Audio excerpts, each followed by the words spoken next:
ಕಾರ್ಕಳದಲ್ಲಿ ನಡೆದಂಥ ಒಂದು ಅತ್ಯಾಚಾರ ಪ್ರಕರಣ ಈಗ ಬಯಲಿಗೆ ಬಂದಿದೆ.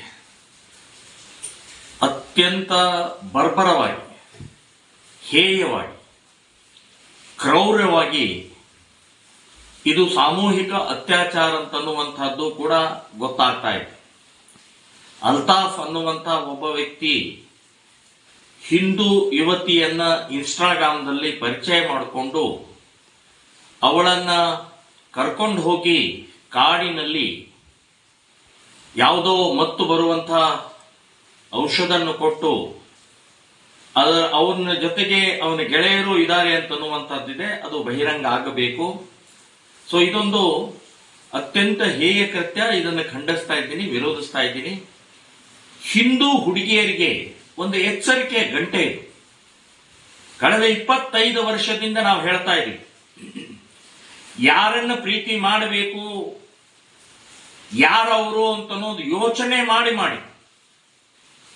ಇಲ್ಲಿವರೆಗೆ ಆದಂತಹ ಘಟನೆಗಳು ಇನ್ನೂ ಕಣ್ಣು ತೆರೆಸ್ತಾ ಇಲ್ಲ ಅಂತಂದ್ರೆ ಏನ್ ಹೇಳೋದು ಇದಕ್ಕೆ?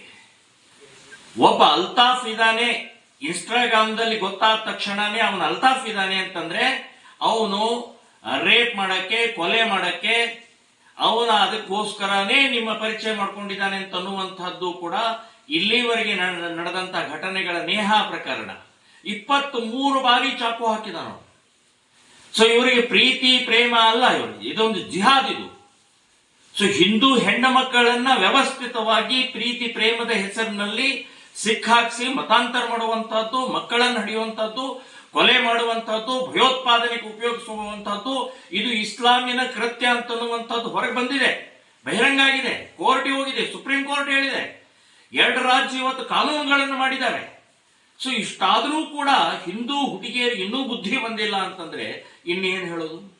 ಇನ್ನಾದ್ರೂ ಪಾಠ ಕಲೀರಿ, ಇನ್ನಾದ್ರೂ ಯೋಚನೆ ಮಾಡಿ. ಪಾಶ್ಚಾತ್ತಾಪ ಪಡೋಕ್ಕಿಂತ ಮುಂಚೆ ಯಾರು ಏನು ಅಂತನ್ನುವಂಥದ್ದು ಗಂಭೀರವಾಗಿ ಯೋಚನೆ ಮಾಡಬೇಕು ಅಂತನ್ನುವಂಥದ್ದು ಹಿಂದೂ ಹುಡುಗಿಯರಿಗೆ ಎಚ್ಚರಿಕೆ ಕೊಡ್ತಾ ಇದ್ದೀನಿ. ಇನ್ನು 2ನೇದು, ಇಸ್ಲಾಂ ಇವತ್ತು ಈ ರೀತಿಯ ಪ್ರಕ್ರಿಯೆ ಮಾಡ್ತಾ ಇರುವಂತಹದ್ದಕ್ಕೆ ನಾನು ಧಿಕ್ಕಾರ ಹೇಳ್ತಾ ಇದ್ದೀನಿ. ಸೊ ಇದನ್ನ ತಡಿಬೇಕು. ಮುಲ್ಲಾ ಮೌಲ್ವಿಗಳಾಗ್ಲಿ, ಮುಸ್ಲಿಂ ಮುಖಂಡರಾಗ್ಲಿ ಇದನ್ನ ಕೂಡಲೇ ಈ ರೀತಿಯ ಪ್ರಕ್ರಿಯೆ ಆಗುವಂತಹದನ್ನ ತಡಿಬೇಕು. ಸೊ ಇದು ಅತಿಯಾಗಿ ಆಗ್ತಾ ಇದೆ ಅಂತನ್ನುವಂಥದ್ದು ಕಾಣಿಸ್ತಾ ಇದೆ. ಕರ್ನಾಟಕದಲ್ಲಿ ವಿಶೇಷವಾಗಿ ಒಂದೇ ವಾರದಲ್ಲಿ 18 ಘಟನೆಗಳಾಗಿದ್ದಾವೆ. ಸೊ ಇದು ಭಯಾನಕವಾಗಿ ತಿರುಗ್ತಾ ಇದೆ. ಇದನ್ನ ನಾನು ಹೇಳೋದು, ಪೊಲೀಸ್ ಡಿಪಾರ್ಟ್ಮೆಂಟ್ ಮುಚ್ಚಾಕುವಂತ ಪ್ರಯತ್ನವನ್ನ ಮಾಡಬೇಡಿ, ಅಥವಾ ಮೇಲಿನವರು ಯಾವುದೋ ಸರ್ಕಾರದ ಗೃಹ ಮಂತ್ರಿ ಅಥವಾ ಮುಖ್ಯಮಂತ್ರಿ ಒತ್ತಡದಿಂದ ನೀವು ಮುಚ್ಚಾಕುವಂತ ಪ್ರಯತ್ನವನ್ನ ಮಾಡಬೇಡಿ. ಸೊ ನ್ಯಾಯ ಆ ಮಗಳಿಗೆ ನ್ಯಾಯ, ಆ ಸ್ತ್ರೀಗೆ ನ್ಯಾಯ, ಹುಡುಗಿಗೆ ಸಿಗಬೇಕು ಅಂತನ್ನುವಂಥದ್ದು ನಾನು ಹೇಳ್ತಾ ಇದ್ದೀನಿ. ಸೊ ಈ ಸಂದರ್ಭದಲ್ಲಿ ಹಿಂದೂ ಸಂಘಟನೆಗಳು ಬರೀ ಪ್ರತಿಭಟನೆ ಮಾಡಿದರೆ ಸಾಲುದಿಲ್ಲ.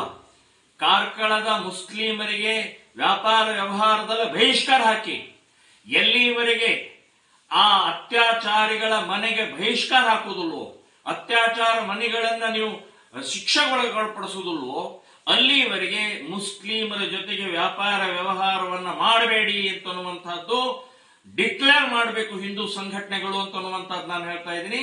ಇದರ ಜೊತೆಗೆ ಕೋರ್ಟ್ ಕೂಡ ಬಹಳ ಗಂಭೀರವಾಗಿ ತಗೊಂಡು ಕೂಡಲೇ ನಿರ್ಣಯವನ್ನು ತಗೊಂಡು ಅವನನ್ನ ಗಲ್ಲಿಗೇರಿಸಬೇಕು ಅಂತನ್ನುವಂಥದ್ದು ಹೇಳ್ತೀನಿ. ಕೋರ್ಟ್ ನ್ಯಾಯ ವಿಳಂಬದ ಪರಿಣಾಮದಿಂದನೇ ಮೇಲಿಂದ ಮೇಲೆ ರೇಪ್ ಆಗ್ತಾ ಇರೋದೇ ಕೋರ್ಟು ಕೂಡ ಕಾರಣ, ಜವಾಬ್ದಾರಿ ಅಂತನ್ನುವಂಥದ್ದು ನಾನು ಹೇಳ್ತಾ ಇದ್ದೀನಿ. ಸೊ ಈ ಕೇಸ್ನಲ್ಲಿ ಕಾರ್ಕಳದ ಈ ಅಲ್ತಾಫನ ಅಥವಾ ಜೊತೆಗಿರುವಂತಹ ಆ ಗೆಳೆಯರ ಇದರಲ್ಲಿ ಯಾವ ವಕೀಲನೂ ಕೂಡ, ಯಾವ ಅಡ್ವೊಕೇಟ್ ಕೂಡ ವಕಾಲತ್ತನ್ನು ಮಾಡಬಾರದು.